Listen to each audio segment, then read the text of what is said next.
Bueno, vamos a la segunda parte del vídeo sobre el capítulo de Félix Duque, de los kantianos y antikantianos. Estamos con Jacobi y entrando justamente en la parte central de su crítica, que es la crítica a la cosa en sí. Entonces, habíamos dicho que no es los ilustrados, los racionalistas, frente a los románticos, no es que sean dos cosas separadas como el aceite y el agua que los juntan y no se mezclan, sino que los románticos para criticar la ilustración habían tenido que adoptar cierta base ilustrada para poder entrar en esa crítica y a su vez los ilustrados o los racionalistas con las críticas románticas lo que hacen es fortalecer su posición, pues al mostrar los románticos sus puntos débiles pueden desarrollar su pensamiento de forma más coherente. Entonces, Jacobi lo que muestra con la cosa en sí es que el idealismo kantiano es solamente subjetivo, es decir, que contiene una contradicción, porque siendo un idealismo acepta una realidad externa que presupone, que es la cosa en sí, el mundo nouménico, a partir de la cual provendría el contenido de las intuiciones sensibles. Un contenido que está dado, del que no puede dar cuenta la razón y que asume que está causado externamente por el mundo, ¿no? Por la realidad. Entonces, lo que viene a decir Jacobi en su libro sobre el idealismo trascendental de 1787 es, y que Duque fecha como inicio del idealismo alemán, ¿vale? Aquí tenemos que la filosofía se va desarrollando con ideas y argumentaciones al margen de quién sea el portador de esas argumentaciones, ¿no? Aparte de cómo se siente identificado Jacobi, si de una posición o de otra, desarrolla unos argumentos que luego son recogidos por otros filósofos y otras corrientes, ¿no? Entonces, la cosa en sí, para Jacobi, muestra la siguiente contradicción. O no es necesario suponerla,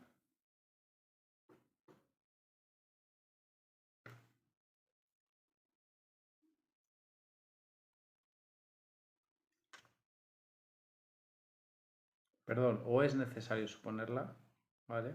O sea, es decir, si suponemos a la cosa en sí, esta nos otorga el contenido de la sensibilidad, del que si no, no podríamos dar cuenta, ¿no? Pero al suponer la cosa en sí como el fundamento o la causa de la sensibilidad dada en la intuición, salimos del método crítico que nos dice que no debemos de suponer nada que no esté dentro del propio conocimiento para justificar el conocimiento. Entonces suponemos algo externo al propio conocimiento, salimos del método crítico y aceptamos la realidad.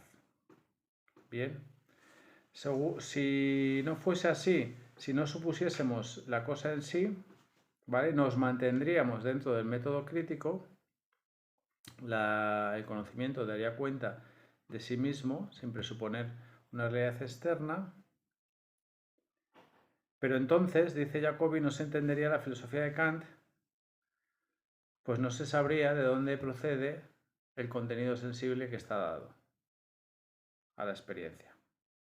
Entonces su idealismo sería un mero idealismo subjetivo que no podría dar cuenta de la realidad, ¿no? Un idealismo formal. Entonces, ¿cómo se resuelve?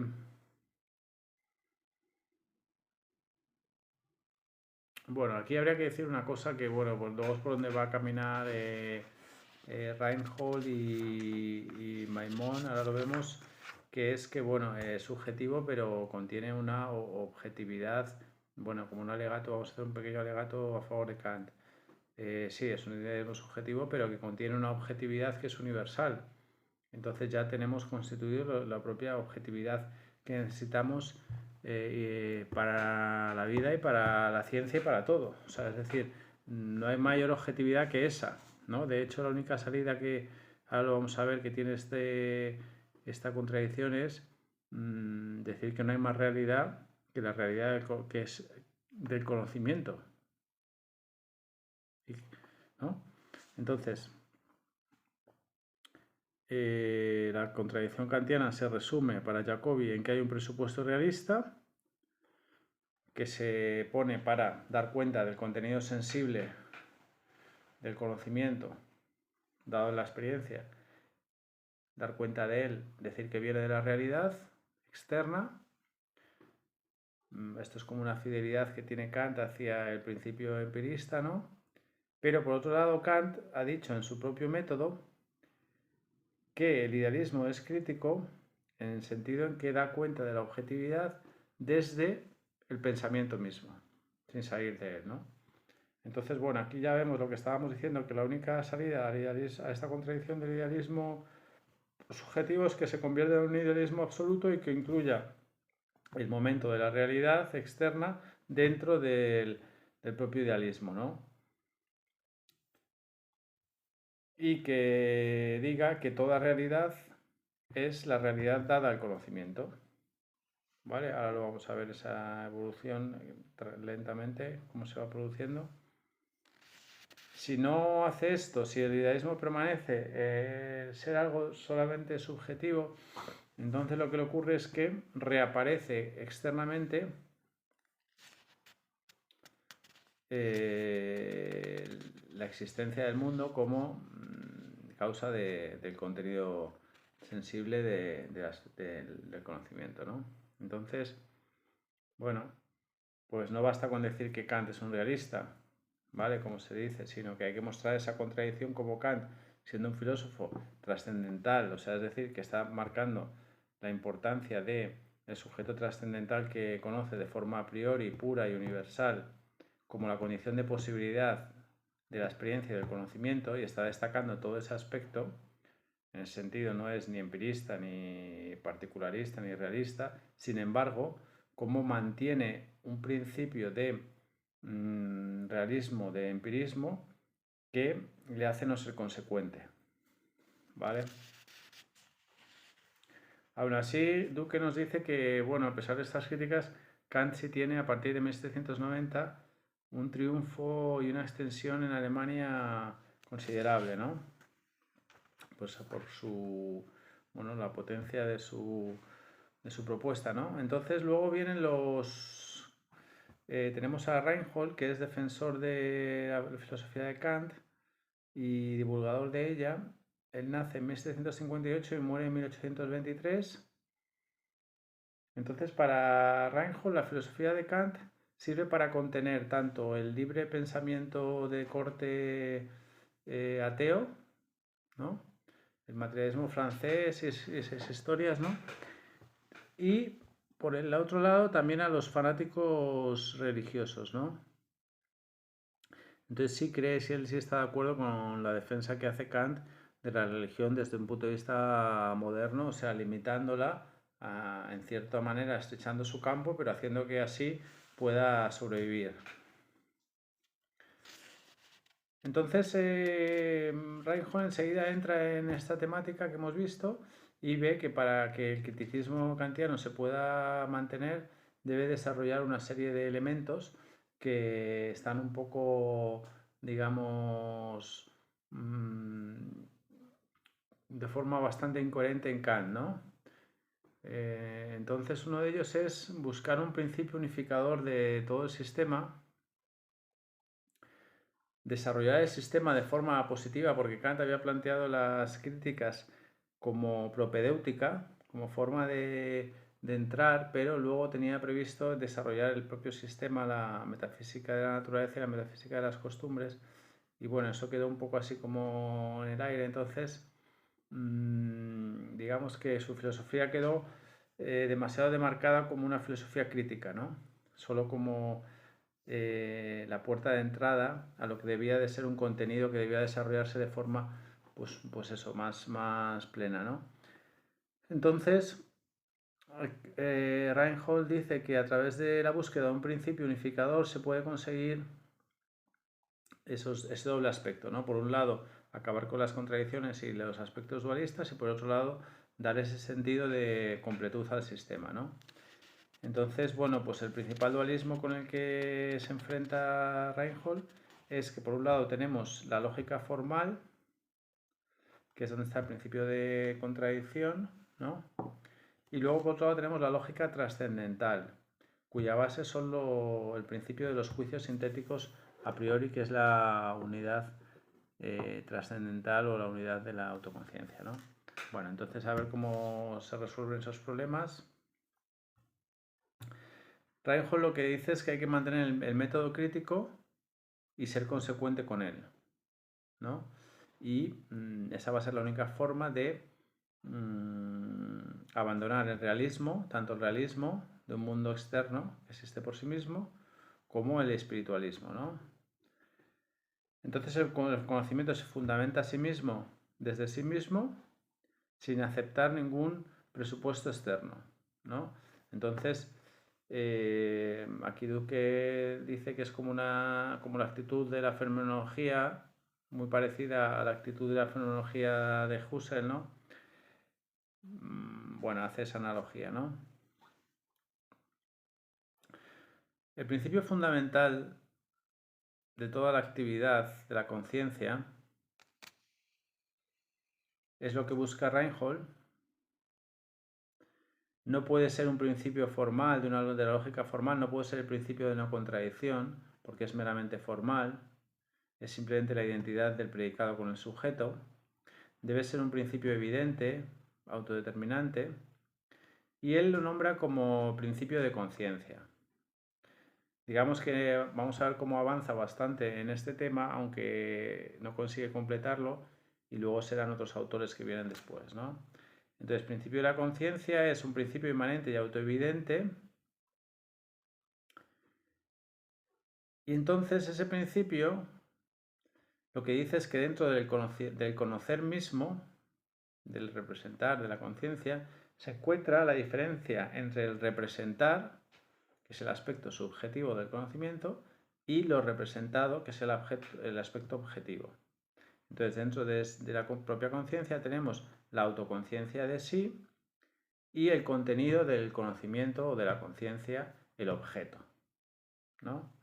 Entonces, de ese principio ya se deducen o se derivan dos principios, que es el principio del conocer en el sentido, en el aspecto subjetivo, y la realidad, que no es otra cosa que el contenido del conocimiento, el aspecto objetivo, ¿vale?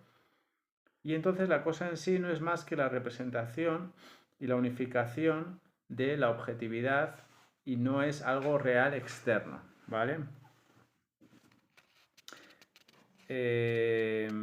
Ahora aquí parece ser que Reinhold se hace un lío y no consigue culminar esta idea de que la cosa en sí es la unidad de las representaciones, porque parece ser que pone la cosa en sí como una especie de representación no representable o no consigue, vamos, para Duque cae aquí o en una contradicción o una tautología, ¿vale? Y no consigue dar cuenta de este último paso, que sería como, bueno, pues lo que le queda, ¿no?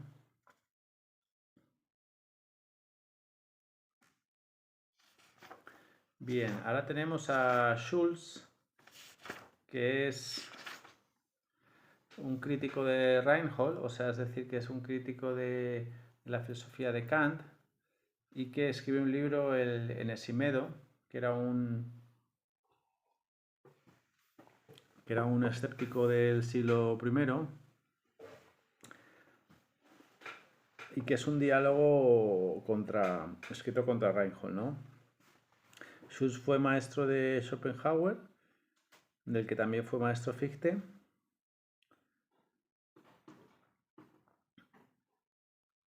Entonces digamos que adopta el principio de Reinhold para criticarlo internamente, ¿no?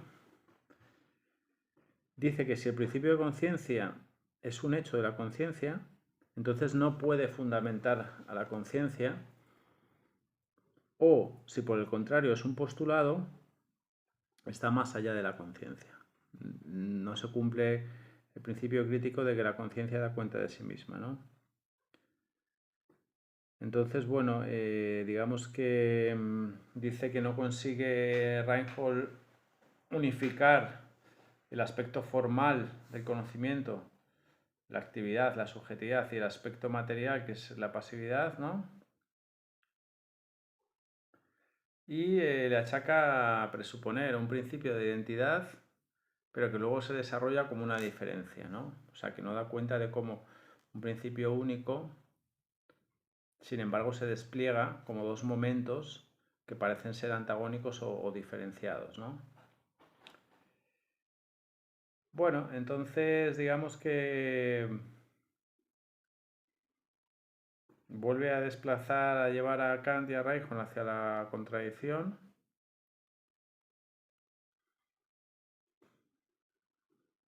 Y muestra que, bueno, lo que se viene diciendo que es que esta contradicción kantiana solo se puede resolver si se abandona la existencia de las cosas externas y se postula o se afirma que todo fenómeno contiene ya la objetividad y esa objetividad es suficiente y no es necesaria presuponer que tiene como base nada real, ¿no? Entonces, bueno, pues son dos seguidores de Kant, Maimón y Beck, los que concluyen esta discusión, ¿no?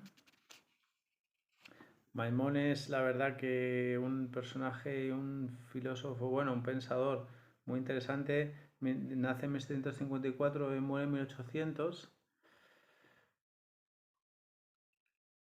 Según el propio Kant, es quien mejor ha entendido su obra. Digamos que se mantiene muy fiel al espíritu de lo que quiere decir Kant, aunque es verdad que se permite la originalidad de salirse de la letra, ¿no? De lo que propone Kant. Entonces, Maimón se olvida completamente del problema del ser en sí, de la realidad externa, y desarrolla todo el problema de una forma lógica inmanente a la conciencia misma, ¿no? Abandona la cosa en sí, la idea de la realidad existente al margen del conocimiento, y abandona los números metafísicos también, las ideas metafísicas, ¿no? Para él, ocuparse del origen extraconsciente de los fenómenos es caer en una contradicción y salir fuera de la filosofía. La filosofía se tiene que mantener fiel a la idea del criticismo, que es que tiene que dar cuenta de su contenido desde la conciencia. La conciencia tiene que dar cuenta de su contenido desde ella misma, sin presuponer nada externo, ¿no? Sin presuponer nada, ¿no?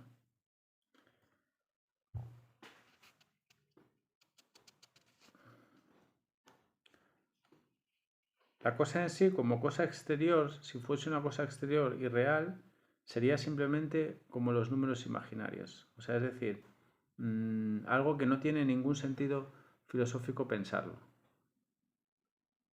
Porque sería algo que está más allá de la conciencia y es la conciencia misma la que debería de pensar eso.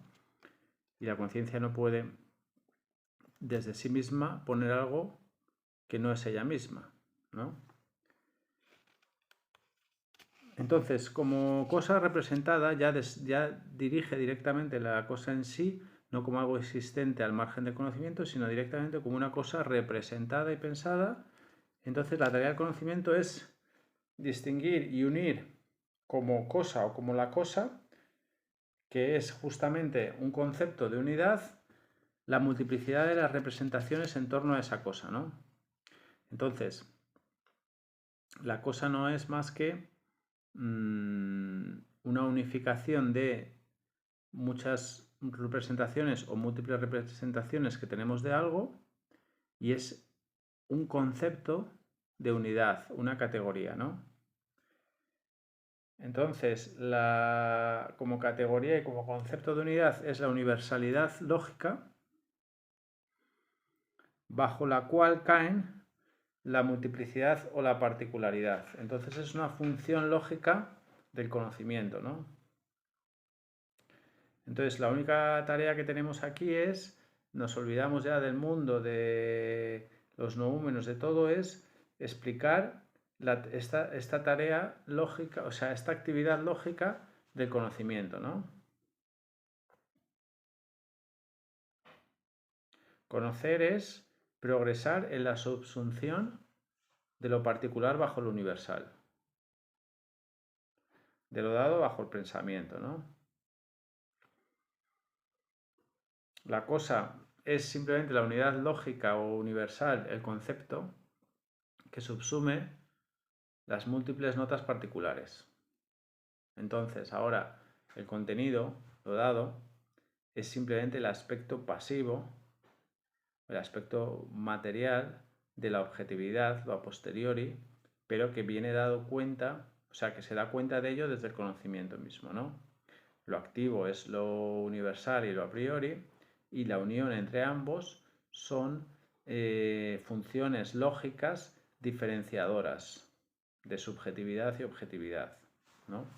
Entonces, bueno, ahora entramos ya, aquí ya está anticipando, bueno, no sé si anticipando, pero bueno, lo cuenta Duque, la concepción del espacio y el tiempo, pero bueno, sí, se puede decir que no hay anticipación, ¿no? Sino que se van interseccionando en el desarrollo de Kant, sus discípulos y hasta Hegel, pues se van interseccionando ideas que están tanto en un lado como en otro, ¿no? Entonces, el espacio y el tiempo son solo síntesis de la diversidad en la unidad. Esto, bueno, pues claro, Kant ya había dicho que el espacio y tiempo son intuiciones, pero intuiciones puras, de la sensibilidad, ¿no? No son algo, no son una cosa o una materialidad, esto sería solo una representación ficticia del espacio y del tiempo, sino que son un continuo de relaciones o síntesis, que al pensarlo de forma pura se hace abstracción de sus determinaciones, ¿no? De sus concreciones. El contenido de esas síntesis es lo a posteriori y la forma es como lo a priori, ¿no? Entonces, digamos que el espacio, aparte de ser la base de la geometría y el tiempo la base de la aritmética, digamos que espacio y tiempo son diferenciales que en su combinación mutua son generadores del cambio de intensidad y extensión de los objetos percibidos. O sea, es decir, hacen surgir los fenómenos.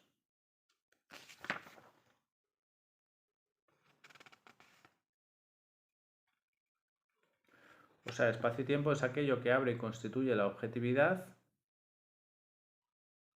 y son diferenciales del conocimiento. Expresan los grados y relaciones mutuas, a través de la relación mutua espacio-tiempo expresan los cambios de grados y de intensidad y con eso hacen posible la objetividad, ¿vale? Y esto, bueno, pues hace un poco referencia al cálculo infinitesimal y al hecho de que espacio y tiempo son una relacionalidad que hace surgir los fenómenos, ¿no? Entonces, bueno, pues lo que está diciendo es un poco lo que dice Kant, que toda la objetividad se basa en el espacio y en la intuición sensible que se da a través del espacio y del tiempo, pero esa intuición sensible tiene como condición de posibilidad el hecho de ser pura, el hecho de ser una estructura de la subjetividad misma que es capaz de unificar lo diverso, una pluralidad dada, y entonces que es capaz de, lo que dice eso es de ser relacional, ¿no? O sea, es decir, de poner en relación esa multiplicidad y hacer una síntesis que constituye la objetividad, ¿no? Entonces digamos que la objetividad, lo que se destaca aquí es su aspecto en relación al conocer mismo. O sea, la objetividad por sí misma no es nada, y mucho menos si la afirmamos desde el conocimiento es una contradicción, pero es que además si no la afirmamos desde el conocimiento, ¿qué sería la objetividad al margen del conocimiento? No tiene ningún sentido. Entonces la objetividad es la verdad del conocimiento, y la verdad del conocimiento es una síntesis, una actividad universalizadora o conceptual que hace el sujeto a partir de esa estructura, ¿no?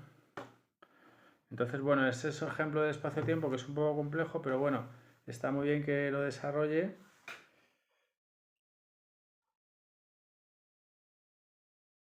Entonces, bueno, digamos que para volver a la cosa en sí, digamos que es como lo que completa las representaciones parciales que tenemos de un objeto, como si fuese una unidad. Es como una categoría, como tiene una función conceptual de cierre, de esa objetividad que está abierta a través de la sensibilidad representada, pues la cosa en sí es como el cierre, la función de cierre lógico de las cosas, ¿no? Por otro lado, el sujeto tampoco es algo existente en sí al margen del conocimiento, ¿no? Como si fuese una sustancia a la que se le atribuyen unos accidentes, sino que es el compendio de las funciones generales del conocimiento. Entonces, bueno, con esto parece ser que quedan ya un poco más disipadas todas las aporías de Jacobi y de Schulz. Se abandona la determinación externa del objeto, con además el problema que representaba el decir que era una causalidad, ¿no? Cuando la causalidad se había dicho que era solo una categoría, ¿no? Entonces, conocer es solo fundamental y dar cuenta, explicar el contenido del conocimiento.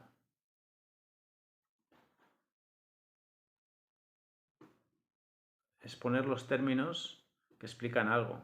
Y esos términos son la lógica de ese algo, ¿no? O sea, mostrar cómo la intuición y el concepto, el contenido y la forma, son una relación, son la misma relación pero invertida. Una como espontaneidad y otra como pasividad, que es un poco la base luego de la filosofía del desarrollo de Kant en Fichte, ¿no? El yo y el no yo, ¿no? Bien, entonces aquí otro ejemplo que pone es que la lógica trascendental, la diferencia entre cómo consigue, lo que habíamos dicho, segundo aspecto, ¿no? Cómo consigue disipar el dualismo entre la lógica trascendental y formal. Entonces, la lógica trascendental está sometida y se basa en la lógica, o sea, y se apoya para desarrollarse la lógica formal o se muestra a través de la lógica formal, pero la lógica formal tiene su fundamento en la lógica trascendental, ¿no? Habla del principio de contradicción, que nos explica Duque que no es posible respecto a un objeto, o sea que el principio de contradicción es solo formal, es solo un principio del predicado, porque una cosa sí puede ser ella y la contraria, ¿no? Basta que pase el tiempo para que ocurra, ¿no? Pero, sin embargo, es una verdad lógica en el sentido formal del predicado, ¿no? No se puede predicar lo mismo sobre un sujeto. Decir que es A y no A, ¿no? Entonces, detrás de la lógica formal, lo que está es la lógica trascendental, que es la base de la experiencia, ¿no? Es la posibilidad, las condiciones de posibilidad de experiencia, y que son los modos del pensar.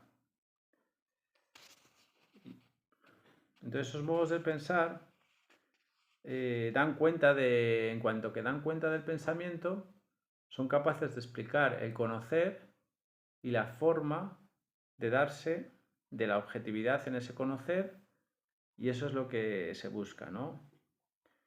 Darse cuenta que el fundamento del conocimiento y su contenido son una relación interna del conocimiento consigo mismo, ¿vale? Y luego, pues bueno, empieza a hablar de la determinidad, que es la relación del conocimiento con lo real. Y bueno, pues aquí digamos que se plantea, Maimón plantea pues como una especie de alternativa al esquematismo kantiano, que es una especie de la solución que dio Kant porque claro, al final tenemos como dos elementos que estamos todo el rato diciendo, ¿no? El contenido del conocimiento, el objeto y la actividad del sujeto, la espontaneidad. Entonces, ¿cómo se reúne, cómo unificar esa espontaneidad y esa pasividad? Bueno, pues una de las soluciones de Kant parece ser que es el esquematismo trascendental, ¿no? Otra creo que fue la imaginación productiva. Esto está en la deducción de las categorías, ¿no? Entonces tiene la primera edición hizo una deducción y luego, como es un tema de los más espinosos, pues en la segunda hizo otra segunda deducción de las categorías. Entonces, bueno, en torno a este tema, pues digamos que Maimón dice que el principio de todo conocimiento real, bueno, la realidad es como la objetividad, ¿no? Digo yo. Es el principio de determinidad o determinabilidad, que genera juicios con síntesis verdadera. Entonces aquí adquieren sentido las funciones judicativas de afirmar, negar y contraponer. Y que de aquí se derivan las categorías, los modos posibles de síntesis basados en la unidad de la conciencia. Las determinaciones de pensar en relación a la unidad de la conciencia. Por ejemplo, el ejemplo de sustancia y accidente, ¿no? La sustancia es lo determinable como objeto, como unidad, que sería en el predicado el sujeto, y el accidente es la determinación como predicado, aquello que se predica sobre el sujeto, ¿no? Bueno, entonces digamos que se busca como unificar todos estos elementos. En todo caso, Maimón fracasa en un aspecto, que es que rechaza las categorías de causa y efecto para no entrar otra vez en el tema de la causalidad externa del contenido del conocimiento. Y bueno, afirma que los únicos objetos reales son las figuras y construcciones matemáticas. Bueno, en todo caso, Maimón se mueve entre un escepticismo crítico, o sea, una consecuencia del criticismo absoluta, pero que tiene, o sea, desemboca o es como un escepticismo, ¿no? Y un dogmatismo racional. Entonces, bueno, como que digamos que se apoya, bueno, un poco a lo Descartes, ¿no? Que se apoya en Dios, que ha creado el mundo, como el matemático crea los objetos siguiendo unos principios, y que la experiencia pues recoge la actividad de la experiencia, esa espontaneidad de la experiencia, esas condiciones de posibilidad de experiencia, pues recogen las categorías, ¿no? Los modos de pensar recogen la realidad, pues siguiendo las leyes que Dios ha imprimido en el mundo, esas leyes inteligibles, ¿no? Bueno, digamos que vamos con el último autor, que es Beck, que nació en 1761 y murió en 1840.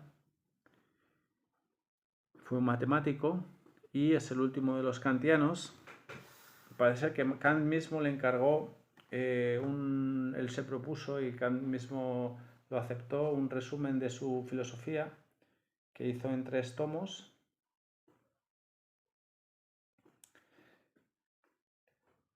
Y entonces, pues, en vez del principio de conciencia de Reinhold, él propone, como principio unificador de la filosofía kantiana, propone la unidad sintética de la percepción, ¿no? El yo que acompaña a todas las representaciones, que es la autoconciencia, ¿no? Con ello se busca la unidad de todo el sistema y se pretende concebir la actividad originaria del yo, la espontaneidad, de la que surgen, por ejemplo, las categorías, como una autoproducción tanto del sujeto como del objeto. Esta posibilidad del objeto de la experiencia es la que determina al objeto mismo, ¿no? No hay objeto más allá de la conciencia o de estas condiciones del conocimiento del sujeto, ¿no? Entonces, digamos que Beck da el paso definitivo que Maimón no se había atrevido a dar, y es el paso del idealismo subjetivo al idealismo absoluto. La realidad efectiva es el representar originario mismo.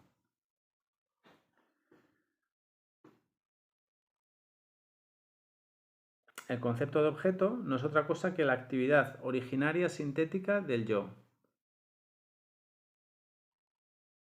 Entonces, para no recaer en el argumento ontológico, pero en vez de Dios con la autoconciencia, es decir, que el pensar produce al ser, o el ser es deducido del pensar, Beck afirma que este principio o actividad originaria es solamente un postulado del pensar. La existencia es una función interna del pensar, no la causa externa de una afección. Entonces no se tiene conciencia de esta actividad más que por sus efectos, ¿no? Digamos que esta es un poco la salida que se hace para decir que no se mantienen plenamente fieles al principio crítico de que la conciencia da cuenta de sí misma, pero la conciencia, al autopercibirse como actividad sintética de la percepción, lo hace siempre con un contenido y no puede evitar que tener ese contenido y esa pasividad en su autoconciencia de sí, ¿no? Entonces aquí se está postulando como una especie de autoconciencia pura de la que no se tiene conciencia más que indirectamente a través de sus efectos, ¿no? Entonces, bueno, aquí se rompe un poco el principio crítico kantiano, creo yo, vamos, y se hace para mantenerse fiel a eso, ¿no? Bueno, se pretende desde esta unidad originaria, se pretende disolver el dualismo entre espontaneidad y pasividad o hacerlo conciliarlo, ¿no? Entonces el espacio, lógicamente hablando, no es más que el uso originario del entendimiento, igual que el tiempo, y asimismo las categorías y los conceptos son las formas originarias de constitución y construcción del objeto. Esto lo denomina Duque un absoluto funcionalismo, que también tiene la ventaja de disolver el dualismo entre lo práctico y lo teórico. Pero un tema en el que no entra Beck es en el problema del mal, ¿no? Que no consigue ni entrar en él ni explicarlo, ¿no?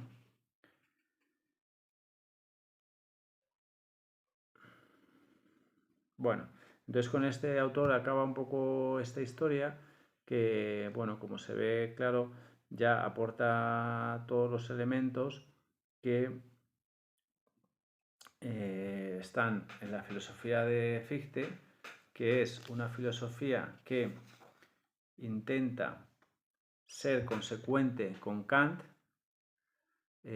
conocer a Kant mismo mejor que Kant, y esa consecuencia lleva a la filosofía de Kant más allá de sí misma, hacia otra posición que no es la originaria, ¿no? Y esa posición no es otra que el inicio del idealismo alemán, donde ya no existe la exterioridad, aunque Fichte todavía es una posición intermedia y todavía tiene dificultades con este tema, ¿no? Que ya se resuelven más claramente en Schelling, en Hölderlin o en Hegel, ¿no? Pero digamos que ya en Fichte queda claro que la exterioridad no es más que la pasividad del conocimiento, el contenido, que se recibe como dado, ¿vale? El no yo, pero que está en una síntesis con el yo absoluto. Lo que pasa es que, claro, esa síntesis está como postulada por Fichte y luego solo se realiza con lo que luego llamó Hegel la mala infinitud, que es como con una aproximación, una mediación entre el yo y el no yo, que es la actividad humana, pero esa actividad humana no es individual, sino que incluye a la historia y a la sociedad. Lo que pasa es que es un avance progresivo de la humanidad hacia la transformación y la apropiación de la naturaleza. Entonces ese avance es progresivo, pero no culmina nunca, ¿no? Por eso es la mala infinitud, porque nunca se produce la unidad absoluta, ¿no? Pero bueno, eso ya es de la filosofía de Fichte, es otra historia. En todo caso, pues están aquí, hemos visto varios de los problemas que luego se irán tratando tanto en Fichte como en Schelling y en Hegel.